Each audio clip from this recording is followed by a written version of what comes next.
ಸ್ನೇಹಿತರೆ, ಮೀಡಿಯಾ ಮಾಸ್ಟರ್ಸ್ಗೆ ಸ್ವಾಗತ ಸುಸ್ವಾಗತ. ಗೆಳೆಯರೆ, ರಷ್ಯಾ ಯುಕ್ರೇನ್ ಮೇಲೆ ದಾಳಿಯನ್ನು ಮತ್ತಷ್ಟು ತೀವ್ರಗೊಳಿಸ್ತಾ ಇದೆ.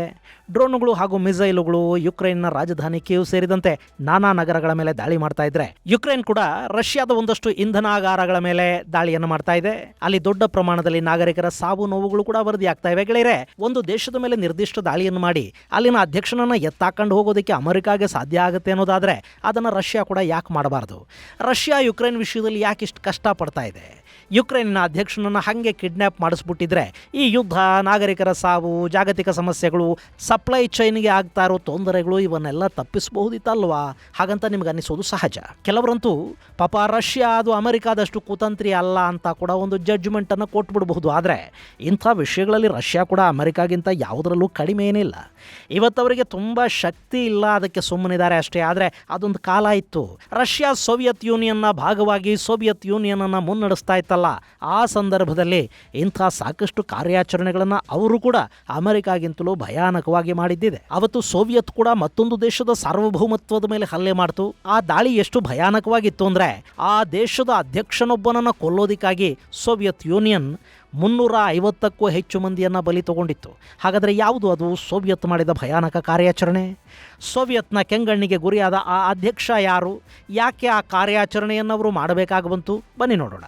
ಸ್ನೇಹಿತರೆ, ನಿಮ್ಮಲ್ಲಿ ಸಾಕಷ್ಟು ಜನ ಯೂಟ್ಯೂಬ್ ಚಾನಲ್ಗಳನ್ನು ಮಾಡಿರ್ತೀರಿ, ಮಾಡಬೇಕು ಅಂತ ಅಂದ್ಕೊಂಡಿರ್ತೀರಿ. ಆದರೆ ಅವುಗಳನ್ನು ಹೇಗೆ ಮುಂದುವರಿಸಬೇಕು ಅನ್ನೋ ಚಿಂತೆಯಲ್ಲಿರ್ತೀರಿ. ನಿಮಗಾಗಿನೇ ನಾವು ಒಂದು ಯೂಟ್ಯೂಬ್ ತರಬೇತಿ ಕಾರ್ಯಕ್ರಮವನ್ನು ಆಯೋಜಿಸ್ತಾ ಇದ್ದೀವಿ. ಅದರಲ್ಲಿ script writing, voice, camera, channel optimisation, monetisation, ಹಾಗೆ ಆರ್ಟಿಫಿಷಿಯಲ್ ಇಂಟೆಲಿಜೆನ್ಸ್, ಸೆಕ್ಯೂರಿಟಿ, ಹೀಗೆ ನಾನಾ ವಿಷಯಗಳನ್ನು ನೀವು ಕಲಿಯೋದಕ್ಕೆ ಸಾಧ್ಯ ಆಗುತ್ತೆ. ಇದೇ ಜನವರಿ 16, 17 ಮತ್ತು 18ನೇ ತಾರೀಕು ತರಬೇತಿ ಕಾರ್ಯಕ್ರಮವನ್ನು ಆಯೋಜಿಸ್ತಾ ಇದ್ದೀವಿ. ಹೆಚ್ಚಿನ ಮಾಹಿತಿಗಾಗಿ 9972379459 9972379459 ಸಂಖ್ಯೆಗೆ ಸಂಪರ್ಕಿಸಿ. ಗೆಳೆಯರೆ, ಇವತ್ತು ಜಾಗತಿಕ ಶಕ್ತಿ ಅಥವಾ ಜಗತ್ತಿನ ಸೂಪರ್ ಪವರ್ ಅಂದ ಕೂಡಲೇ ನಮ್ಮ ಕಣ್ಣು ಮುಂದೆ ಬರೋದು ಅಮೆರಿಕ. ಇಡೀ ಜಗತ್ತನ್ನು ಅವರು ತಮ್ಮ ತಾಳಕ್ಕೆ ತಕ್ಕ ಹಾಗೆ ಕುಣಿಸಬೇಕು ಅಂತ ಅಂದ್ಕೋತಾರೆ. ಹೂಡಿಕೆಗಳಿಂದ, ಐಡಿಯಾಲಜಿಯ ಮೂಲಕ ಅಥವಾ ಅಧಿಕಾರ ಪಲ್ಲಟ, ಬಲಪ್ರಯೋಗದ ಮೂಲಕ ಒಟ್ಟು ಜಗತ್ತು ಅವರ ಮಾತನ್ನು ಕೇಳಬೇಕು. ಜಗತ್ತಿಂದ ಅವರಿಗೆ ಲಾಭ ಆಗಬೇಕು. ಕಳೆದ 2.5 ದಶಕಗಳಲ್ಲಿ ಅಮೆರಿಕ ಅದೆಷ್ಟು ದೇಶಗಳ ಆಡಳಿತದಲ್ಲಿ ಅಲ್ಲಕಲ್ಲೋಲವನ್ನು ಉಂಟು ಮಾಡಿದೆ ನೋಡಿ. ಇರಾಕಲ್ಲಿ ಸದ್ದಾಂ ಹುಸೇನ್ ಆಡಳಿತವನ್ನು ಉರುಳಿಸಿದ್ದು ಅಮೆರಿಕ. ಲಿಬಿಯಾದ ಮುಅಮ್ಮರ್ ಗಡಾಫಿಯನ್ನು ಕಿತ್ತಾಕಿ ಅವನನ್ನು ಕೊಲ್ಲಿಸಿದ್ದು ಕೂಡ ಅಮೆರಿಕಾನೇ. ಸಿರಿಯಾದ ಬಶರ್ ಅಲ್ ಅಸದ್ನ ಕುರ್ಚಿಯನ್ನು ಕಿತ್ಕೊಂಡಿದ್ದು ಅಮೆರಿಕಾನೇ. ಬಾಂಗ್ಲಾದಲ್ಲಿ ಹಸೀನಾರನ್ನು ದೇಶಭ್ರಷ್ಟ ಮಾಡಿದ್ದು ಅಮೆರಿಕ. ವೆನೆಜುವೆಲಾದ ಅಧ್ಯಕ್ಷ ಮಡುರೋನ ಬಂಧಿಸಿಟ್ಟಿರೋದು ಕೂಡ ಅಮೆರಿಕಾನೇ. ಹೀಗೆ ಅಮೆರಿಕ ಅನ್ನೋ ದೇಶ ಇಷ್ಟೆಲ್ಲ ಮಾಡುವಾಗ ರಷ್ಯಾಗೆ ಇದು ಸಾಧ್ಯ ಆಗೋದಿಲ್ವಾ ಅನ್ನೋ ಪ್ರಶ್ನೆ ನಮ್ಮನ್ನು ಕಾಡದೇ ಇರೋದಿಲ್ಲ. ಆದರೆ ರಷ್ಯಾ ಕೂಡ ಈ ಹಿಂದೆ ಇಂಥ ಆಪರೇಷನ್ ಒಂದನ್ನು ಮಾಡಿದೆ. ಆ ಆಪರೇಷನ್ನ ಹೆಸರು ಸ್ಟಾರ್ಮ್ 333.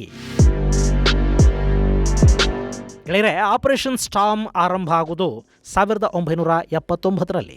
ಅವತ್ತಿಗೆ ಸೋವಿಯತ್ನ ಮುಖ್ಯಸ್ಥರಾಗಿದ್ದು ಲಿಯೋನಾಯ್ಡ್ ಬ್ರೆಜ್ನೆವ್. ಆ ಅವಧಿಯಲ್ಲಿ ಸೋವಿಯತ್ ಅಮೆರಿಕಾಗಿಂತ ಸಾಕಷ್ಟು ವಿಷಯಗಳಲ್ಲಿ ಮುಂದಿತ್ತು. ಅದರ ಜೊತೆ ಸೋವಿಯತ್ ಯೂನಿಯನ್ ಅನ್ನೋದು ಇವತ್ತಿನ ಅಫ್ಘಾನಿಸ್ತಾನದವರೆಗೆ ಬಂದು ನಿಂತಿತ್ತು. ಹಾಗೆ ನೋಡಿದರೆ ಭಾರತದಲ್ಲಿ ಬ್ರಿಟಿಷರ ಆಳ್ವಿಕೆ ಇದ್ದ ಕಾಲದಲ್ಲೇ ಅವತ್ತಿನ ಝಾರ್ ಸಾಮ್ರಾಜ್ಯ ಆಫ್ಘಾನಿಸ್ತಾನದವರೆಗೆ ವಿಸ್ತರಿಸಿಕೊಂಡಿತ್ತು. ಹೀಗಾಗಿನೇ ಬ್ರಿಟಿಷರು ಕೂಡ ಆಫ್ಘಾನಿಸ್ತಾನವನ್ನು ತಾವು ವಶಪಡಿಸ್ಕೋಬೇಕು ಅಂತ ಅಂದ್ಕೊಳ್ಳಿಲ್ಲ. ಬದಲಿಗೆ ಅದನ್ನು ರಷ್ಯಾ ಸಾಮ್ರಾಜ್ಯ ಹಾಗೂ ಬ್ರಿಟಿಷ್ ಭಾರತದ ನಡುವಿನ ಬಫರ್ ಝೋನ್ ಆಗಿ ಇಟ್ಕೊಳ್ಳೋದಕ್ಕೆ ಬಯಸಿದ್ರು. ಆಫ್ಘನ್ ಜೊತೆ ಬ್ರಿಟಿಷರು ಒಂದು ಒಪ್ಪಂದವನ್ನು ಮಾಡಿಕೊಂಡ್ರು. 1947ರವರೆಗೆ ಅದು ಹಾಗೇ ಉಳಿದಿತ್ತು. 47ರಲ್ಲಿ ಭಾರತ ವಿಭಜನೆಯಾದ ನಂತರ ಆಫ್ಘಾನಿಸ್ತಾನ ಅನ್ನೋದು ಪಾಕ್ ಮತ್ತು ಸೋವಿಯತ್ ಯೂನಿಯನ್ ನಡುವಿನ ಬಫರ್ ಝೋನ್ ಆಗಿ ಉಳ್ಕೊಳ್ತು. ಆ ಹೊತ್ತಿಗೆ ಜಗತ್ತಲ್ಲಿ ಶೀತಲ ಸಮರ ನಡೀತಾ ಇತ್ತು. ಪಾಕಿಸ್ತಾನದ ಮೇಲೆ ಅಮೆರಿಕಾದ ಪ್ರಭಾವ ಇತ್ತು. ಆಫ್ಘಾನಿಸ್ತಾನದ ರಾಜಮನೆತನ ಸೋವಿಯತ್ ಜೊತೆ ಉತ್ತಮ ಬಾಂಧವ್ಯವನ್ನು ಹೊಂದಿತ್ತು.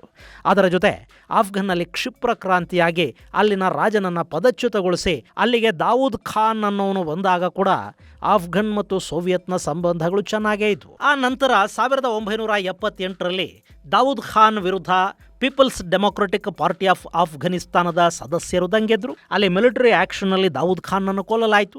ಆ ಬಳಿಕ ಪೀಪಲ್ಸ್ ಡೆಮೊಕ್ರೆಟಿಕ್ ಪಕ್ಷದ ಮುಖ್ಯಸ್ಥನನ್ನಾಗಿ ನೂರ್ ಅಹ್ಮದ್ ತರಾಕಿಯನ್ನು ಆಯ್ಕೆ ಮಾಡಲಾಯಿತು. ಅಲ್ಲಿ ತರಾಕಿ 9 ತಿಂಗಳ ಆಡಳಿತವನ್ನು ಮುಗಿಸೋದ್ರೊಳಗೆ ಆತನ ಕಥೆ ಕೂಡ ಮುಗಿದು ಹೋಯಿತು. 79 ಅಕ್ಟೋಬರ್ 9 ತರಾಕಿಯನ್ನು ಹಫೀಜುಲ್ಲಾ ಅಮೀನ್ ಕಡೆಯವರು ಕೊಂದು ಹಾಕಿದರು. ಅಲ್ಲಿಗೆ ಆಫ್ಘನ್ನ ಅಧಿಕಾರ ಅಮೀನ್ನ ಕೈಗೆ ಬಂತು. ಅಲ್ಲಿ ಕಮ್ಯುನಿಸ್ಟರೇ ಅಧಿಕಾರಕ್ಕಾಗಿ ಕಿತ್ತಾಡ್ಕೊಳ್ತಾ ಇದ್ದಿದ್ದರಿಂದ ಸೋವಿಯತ್ ಕೂಡ ಹೆಚ್ಚು ತಲೆ ಕೆಡಿಸ್ಕೊಳ್ಳದೆ ಸುಮ್ಮನಿತ್ತು.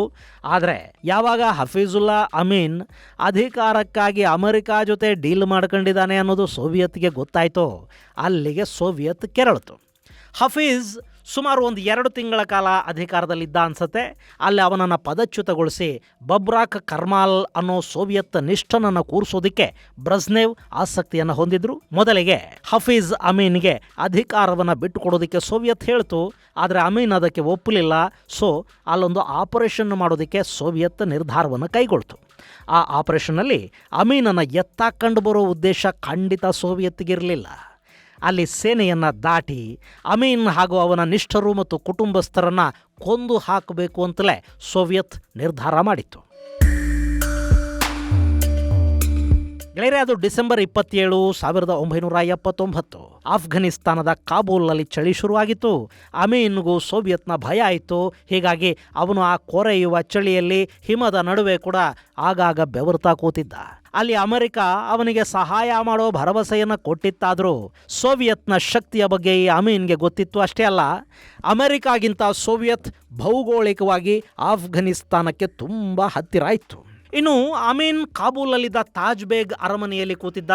ಅವನ ಸುತ್ತ 200ಕ್ಕೂ ಹೆಚ್ಚು ಮಂದಿ ಬಾಡಿಗಾರ್ಡ್ಗಳಿದ್ರು. ಹಾಗೆ ಆ ಅರಮನೆ ಒಂದು ಕಡೆ ಪರ್ವತ, ಮತ್ತೊಂದು ಕಡೆ ಒಂದು ವಿಶಾಲವಾದ ಭೂಪ್ರದೇಶವನ್ನು ಹೊಂದಿತ್ತು. ಆ ಅರಮನೆಯ ಸುತ್ತ ಸುಮಾರು 2,000ಕ್ಕೂ ಅಧಿಕ ಸೈನಿಕರು ಅಮೀನ್ನ ರಕ್ಷಣೆಗಾಗಿ ಕೋಟೆ ಕಟ್ಟಿ ನಿಂತಿದ್ರು.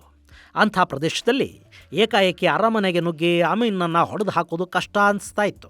ಹೀಗಾಗಿ ಸೋವಿಯತ್ ಯೂನಿಯನ್ ಈ ಆಪರೇಷನ್ಗೆ 345ನೇ ಇಂಡಿಪೆಂಡೆಂಟ್ ಗಾರ್ಡ್ಸ್ ಏರ್ಬಾರ್ನ್ ರೆಜಿಮೆಂಟ್ ಮತ್ತು 154ನೇ ಸಪರೇಟ್ ಸ್ಪೆಟ್ಸ್ನಾಜ್ ಡಿಟ್ಯಾಚ್ಮೆಂಟ್ ಪಡೆಗಳನ್ನು ನೇಮಕ ಮಾಡಿತು. ಇದರಲ್ಲಿ ಹೆಚ್ಚಿನವರು ಮುಸ್ಲಿಂ ಸೈನಿಕರೇ ಇದ್ದರು. ಈ ರೆಜಿಮೆಂಟ್ ಅವತ್ತಿನ ಸೋವಿಯತ್ನ ದಕ್ಷಿಣ ಭಾಗ ಅಂದರೆ ಇವತ್ತಿನ ತಜಕ್, ಕಜಕ್, ಉಜ್ಬೆಕ್, ಕಿರ್ಗಿಸ್ತಾನ್, ತುರ್ಕ್ಮೆನಿಸ್ತಾನದ ಸೈನಿಕರನ್ನ ಹೆಚ್ಚಾಗಿ ಹೊಂದಿತ್ತು. ಆ ಸೇನೆ ಅಮು ದರ್ಯಾ ನದಿಯನ್ನು ದಾಟಿ ಕಾಬೂಲ್ ಕಡೆಗೆ ಹೆಜ್ಜೆ ಹಾಕ್ತು. ಆ ಸೇನೆ ಒಂದಷ್ಟು ಕಾಂಬ್ಯಾಟ್ ವೆಹಿಕಲ್ಗಳನ್ನು ಕೂಡ ತಗೊಂಡು ಬರ್ತಾ ಇತ್ತು. ಅವರು ಕಾಬೂಲ್ಗೆ ಬರ್ತಾ ಇದ್ದಂತೆ ಅವರ ಮೇಲೆ ಆಫ್ಘನ್ ಸೈನಿಕರ ಆಕ್ರಮಣ ಶುರುವಾಗಿ ಹೋಯಿತು. ಅಲ್ಲಿ ಆಫ್ಘನರ ದಾಳಿ ಎಷ್ಟು ಬಲಿಷ್ಠವಾಗಿತ್ತು ಅಂದರೆ ರಷ್ಯಾದ ಕಾಂಬ್ಯಾಟ್ ವೆಹಿಕಲ್ಗಳು ಮುಂದೆ ಹೋಗೋದಕ್ಕೆ ಸಾಧ್ಯವಾಗದ ಪರಿಸ್ಥಿತಿ ನಿರ್ಮಾಣ ಆಯಿತು. ಹೀಗಾಗಿ ಸೋವಿಯತ್ನ ಸೇನಾಪಡೆ ಅಲ್ಲಿಂದ ಕಾಲ್ನಡಿಗೆಯಲ್ಲೇ ತಾಜ್ ಬೇಗ್ ಅರಮನೆಯ ಕಡೆಗೆ ಹೆಜ್ಜೆ ಹಾಕಬೇಕಾಗಿ ಬಂತು. ಆ ಪಡೆಗೆ ಎಷ್ಟರ ಮಟ್ಟಿಗೆ ಮಾಹಿತಿ ಇತ್ತು ಅಂದರೆ ಆಫ್ಘನ್ ಪಡೆಗಳು ಎಲ್ಲೆಲ್ಲಿ ನಿಂತಿವೆ, ಅವರ ಸ್ಟ್ರೆಂತ್ ಏನು, ಅವ್ರ ಬಳಿ ಯಾವೆಲ್ಲ ಆಯುಧಗಳಿವೆ, ಎಷ್ಟು ಕಲಾಶ್ನಿಕೋವುಗಳಿವೆ ಅನ್ನೋದರ ಇಂಚಿಂಚು ಮಾಹಿತಿಯನ್ನು KGB ಈ ಪಡೆಗಳಿಗೆ ಕೊಟ್ಟಿತ್ತು. ಹೀಗಾಗಿ ಸೋವಿಯತ್ ಪಡೆಗಳು ತುಂಬ ಎಚ್ಚರಿಕೆಯಿಂದ ಈ ಆಪರೇಷನನ್ನು ಮುಂದುವರಿಸ್ತಾ ಹೋದವು. ಮೊದಲಿಗೆ ಆಫ್ಘನಿಸ್ತಾನದ ಸೇನೆಯ ಕೋಟೆಯನ್ನು ಭೇದಿಸಿಕೊಂಡು ಸೋವಿಯತ್ ಪಡೆಗಳು ಸೀದಾ ಅರಮನೆಗೆ ನುಗ್ಗಿದ್ವು. ಅಲ್ಲಿನ ಪ್ರತಿಯೊಂದು ಕೊಠಡಿಯನ್ನು ಕೂಡ ಜಾಲಾಡಿದ ಆ ಪಡೆಗಳಿಗೆ ಅಮೀನನ ಖಾಸಗಿ ಬಾಡಿಗಾರ್ಡ್ಗಳಿಂದ ತೀವ್ರ ವಿರೋಧ ವ್ಯಕ್ತ ಆಯಿತು. ಅರಮನೆಯ ಒಳಗೆ ನಡೆದ ದಾಳಿಯಲ್ಲಿ ಸುಮಾರು 30 ಮಂದಿ ಅಮೀನ್ನ ಬಾಡಿಗಾರ್ಡ್ಗಳು ಸಾವನ್ನಪ್ಪಿದ್ರು. ಕಡೆಗೆ ಅಮೀನ್ ಸೋವಿಯತ್ ಪಡೆಗಳ ಕೈಗೆ ಸಿಕ್ಕಿಬಿದ್ದ. ಅಲ್ಲಿ ಅವನ ಇಡೀ ಕುಟುಂಬವನ್ನು ಸೋವಿಯತ್ ಪಡೆಗಳು ಅರೆಸ್ಟ್ ಮಾಡಿದ್ವು. ಅಲ್ಲಿಂದ ಅವನನ್ನು ಬಂಧಿಸಿ ರಷ್ಯಾಗೆ ಹೊತ್ತುಕೊಂಡು ಹೋಗೋದು ತುಂಬ ಕಷ್ಟ ಏನಾಗ್ತಾ ಇರಲಿಲ್ಲ. ಆದರೆ ಅವರಿಗೆ ಅವನನ್ನು ಅರೆಸ್ಟ್ ಮಾಡ್ಕೊಂಡು ಕರ್ಕೊಂಡು ಬನ್ನಿ ಅನ್ನೋ ಆದೇಶನೇ ಇರಲಿಲ್ಲ. ಬ್ರೆಜ್ನೆವ್ ಅಲ್ಲಿ ಅಮೀನನ್ನು ಹೊಡೆದು ಕೊಂದು ಹಾಕಿ ಅನ್ನೋ ಆದೇಶವನ್ನು ಕೊಟ್ಟಿದ್ರು. ಹೀಗಾಗಿ ಸೋವಿಯತ್ನ ಪಡೆಗಳು ಅಮೀನನ್ನು ಅಲ್ಲೇ ಗುಂಡಿಕ್ಕಿ ಕೊಂದುಬಿಟ್ವು. ಇನ್ನು ಅವನ ಕುಟುಂಬ ಆಯ್ತಲ್ಲ, ಅದರಲ್ಲಿ ಅವನ 2 ಮಕ್ಕಳು ಗುಂಡು ತಾಕಿ ಸಾವನ್ನಪ್ಪಿದ್ರು. ಅವನ ಪತ್ನಿ ಹಾಗೂ ಮಗಳ ಮೇಲೂ ಗುಂಡಿನ ದಾಳಿ ನಡೆದಿತ್ತಾದರೂ ಅವರಿಬ್ಬರು ಜೀವಂತವಾಗಿ ಉಳ್ಕೊಂಡಿದ್ರು. ಅಲ್ಲಿ ಎಲ್ಲ ಮುಗಿಯೋ ಹೊತ್ತಿಗೆ ಸುಮಾರು 347 ಮಂದಿ ಸೈನಿಕರು, 30 ಮಂದಿ ಬಾಡಿಗಾರ್ಡ್ಗಳು ಹಾಗೂ ಅಮೀನ್ ಮತ್ತವನ ಮಕ್ಕಳು ಸಾವನ್ನಪ್ಪಿದ್ರು. ಇನ್ನುಳಿದ 150ಕ್ಕೂ ಹೆಚ್ಚು ಮಂದಿ ಬಾಡಿಗಾರ್ಡ್ಗಳು ಹಾಗೂ 1700ಕ್ಕೂ ಹೆಚ್ಚು ಆಫ್ಘನಿಸ್ತಾನದ ಸೈನಿಕರು ಸೋವಿಯತ್ ಪಡೆಗಳಿಗೆ ಶರಣಾದರು. ಗೆಳೆಯರೆ, ಈ ಆಪರೇಷನ್ಗೆ ಸೋವಿಯತ್ ಯೂನಿಯನ್ 600 ಸೈನಿಕರನ್ನು ಬಳಕೆ ಮಾಡಿತ್ತು. ಅದು ಕೂಡ ಕೇವಲ 1 ಗಂಟೆಯಲ್ಲಿ ಈ ಇಡೀ ಆಪರೇಷನ್ ಮುಗಿದು ಹೋಗಿತ್ತು ಅನ್ನೋದು ಮತ್ತೊಂದು ವಿಶೇಷ. ಇನ್ನು ಅಲ್ಲಿ ಸೋವಿಯತ್ನ ಆಟ ಇಷ್ಟಕ್ಕೆ ಮುಗಿಲಿಲ್ಲ. ಸೋವಿಯತ್ ಸೇನೆ ಕಾಬೂಲ್ನ 20 ಸೇನಾ ಪೋಸ್ಟ್ಗಳನ್ನು ತನ್ನ ವಶಕ್ಕೆ ತಗೊಂಡು ಕೂತ್ಕೊಳ್ತು. ಅವರು ಆಫ್ಘನಿಸ್ತಾನದ ಗೃಹ ಇಲಾಖೆಯ ಕೇಂದ್ರ ಕಚೇರಿಯನ್ನು ಕೂಡ ತಮ್ಮ ಹಿಡಿತಕ್ಕೆ ತಗೊಂಡ್ರು. ರಾತ್ರಿ ಕಳೆದು ಬೆಳಗಾಗೋ ಹೊತ್ತಿಗೆ ಆಫ್ಘನಿಸ್ತಾನದಲ್ಲಿ ಅಧಿಕಾರ ಬದಲಾವಣೆ ಆಯಿತು. ಇಡೀ ಆಫ್ಘನಿಸ್ತಾನ ಸೋವಿಯತ್ನ ಹಿಡಿತಕ್ಕೆ ಸಿಕ್ಕಿತ್ತು. ಅಲ್ಲಿಗೆ ಆಫ್ಘನಿಸ್ತಾನದಲ್ಲಿ ಸೋವಿಯತ್ಗೆ ಎದುರಾಗಿದ್ದ ತಲೆನೋವು ನಿವಾರಣೆ ಆಗಿತ್ತಷ್ಟೇ ಅಲ್ಲ, ಅಮೀನ್ನ ಜಾಗಕ್ಕೆ ಸೋವಿಯತ್ನ ನಿಷ್ಠನಾಗಿದ್ದ ಬಬ್ರಾಕ್ ಕರ್ಮಾಲ್ ಅಧ್ಯಕ್ಷನಾಗಿ ಬಂದು ಕೂತ್ಕೊಂಡ. ಗೆಳೆಯರೆ, ಅವತ್ತಿಗೆ ಈ ಆಪರೇಷನ್ ತುಂಬ ಎಫೆಕ್ಟಿವ್ ಅಂತ ಅನ್ನಿಸ್ತಾ ಇತ್ತು. ಬಬ್ರಾಕ್ಗೆ ಅಧಿಕಾರ ಕೂಡ ಸಿಕ್ತು. ಇಷ್ಟಾದ ಮೇಲೆ ಸೋವಿಯತ್ನ ಪಡೆಗಳಲ್ಲಿಂದ ಎದ್ದು ಬರಬೇಕಿತ್ತು. ಆದರೆ ಅವರು ಹಾಗೆ ಮಾಡೋದಕ್ಕೆ ಹೋಗಲಿಲ್ಲ.